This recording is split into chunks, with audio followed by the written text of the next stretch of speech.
Ce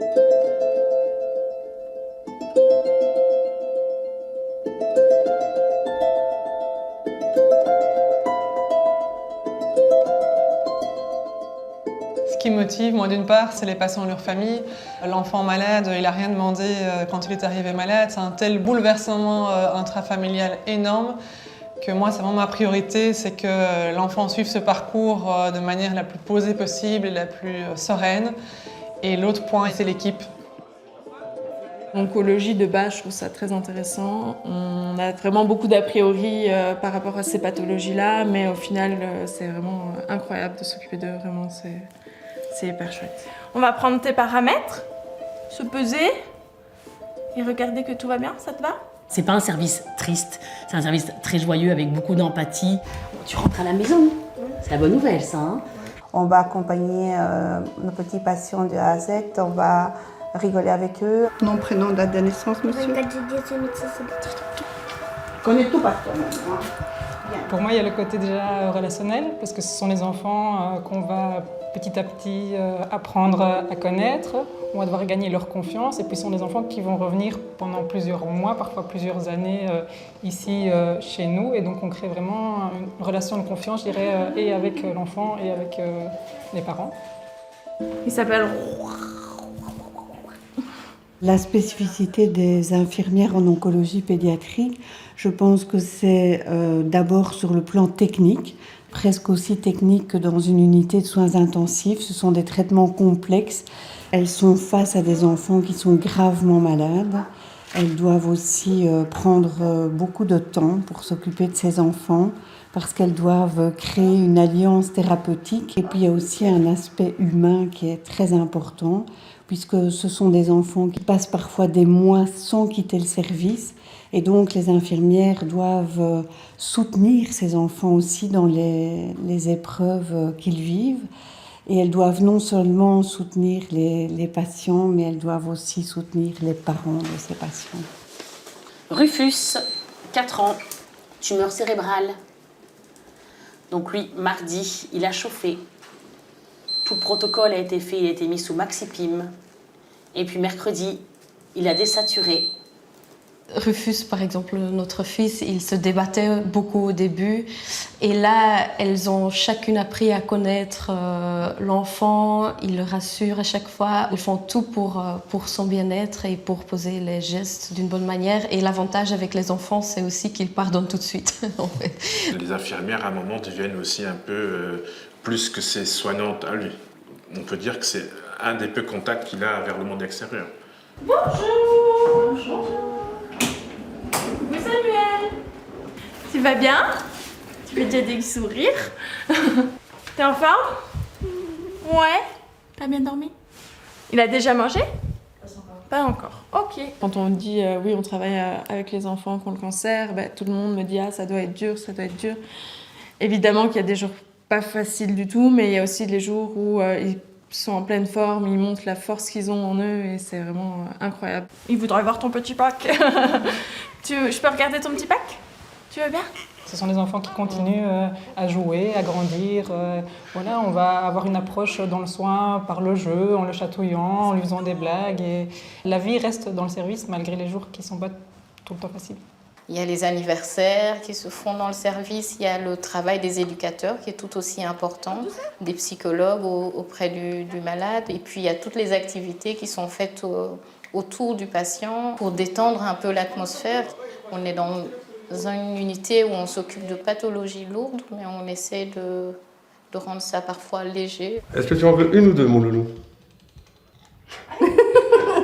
5! 5? Il n'est pas du tout rare d'avoir des parents qui nous disent, ou des enfants même, qui nous disent que le service, c'est leur seconde famille.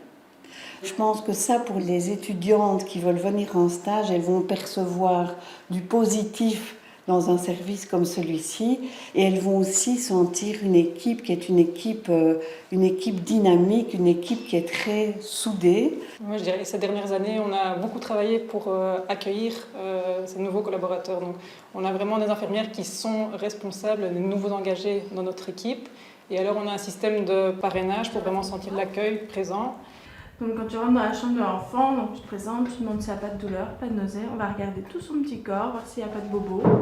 Après tu peux lui demander, et souvent les parents savent aussi, ils nous disent quand il y a quelque chose qui ne va pas.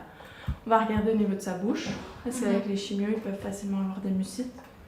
Il y a eu une réelle reconnaissance de notre travail en oncologie pédiatrique et grâce à ça, on a obtenu l'IFIC 15. Et donc l'IFIC 15, c'est l'IFIC qui correspond aux infirmières spécialisées qui travaillent dans les urgences et aux soins intensifs pédiatriques et néonataux. D'accord, donc celui-ci tu l'as mis à 50. Ok. Donc on pourrait peut-être donner biberon par la bouche et ce qu'il ne voit pas en fluide. Ok, du coup on écrit... Je dirais que l'aspect pluridisciplinaire pour moi ici dans le boulot c'est une force. Pouvoir se dire que face à la maladie, à tout ce qu'on peut vivre, en fait on n'est pas seul. Et que chacun avec notre spécificité, c'est le regard de tout le monde qui fait qu'on peut le mieux possible accompagner la famille. Que ce soit les infirmières dans le quotidien, dans les soins, les médecins avec la vision un peu plus médicale, les kinés, les institutrices, les professeurs qui sont beaucoup là aussi, les éducateurs. Et c'est se dire aussi, ce qui est important, c'est de mettre au cœur aussi l'enfance et l'enfant en tant que tel, plus que la maladie aussi. Je trouve que ça rassemble aussi pas mal ici dans les visions et les valeurs du service. I can buy myself flowers, write my name in the sand, talk to myself for hours, say things I don't Tout va bien, understand. Super, Ethan, respire bien. I can take myself dancing. Ça, On va sur le côté, comme ça on met le petit spray dans le dos. C'est parti.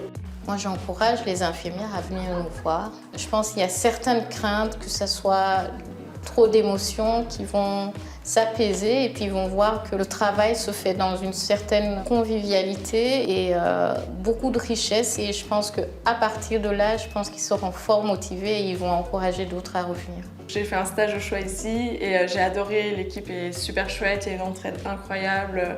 L'esprit d'équipe est génial ici, vraiment, j'ai jamais vu ça, mais je suis presque jalouse quand je vois ça, comment elles s'entendent bien, elles sont là depuis 6h45 du matin, mais elles sont toutes là, super motivées, super soudées. Bonjour. Comment ça va? Ça va, vous allez bien? Ça va? Oui, comment va Léa? Ça va, elle va bien. C'est vrai? Ouais. Elle grandit, c'est bientôt ses 3 ans. Oui. Elle marche. Pendant les 8 mois où nous avons été hospitalisés, je dirais que ça s'est toujours bien passé parce qu'elles étaient très professionnelles, très humaines aussi. Si vous voulez vraiment faire un métier qui compte, si vous voulez faire la différence et si vous voulez contribuer à faire des miracles, alors venez travailler ici. Il faut avoir courage pour faire déjà le métier d'infirmier. Mais une fois qu'on a déjà le métier déjà en cours, il faut se donner une chance pour découvrir le monde oncologique, qui a mille et une facettes. Ce qui devrait motiver les jeunes infirmières à venir en oncologie, c'est de démystifier le secteur d'oncologie pédiatrique parce que quand on parle d'oncologie au sens large, mais surtout en oncologie pédiatrique, c'est un terme qui est souvent associé à la mort. Alors que les taux de guérison en oncologie pédiatrique actuellement, pour toutes les pathologies confondues, donc il y a encore des pathologies dans lesquelles, mais pour toutes pathologies confondues, on a des taux de survie qui sont de 80%.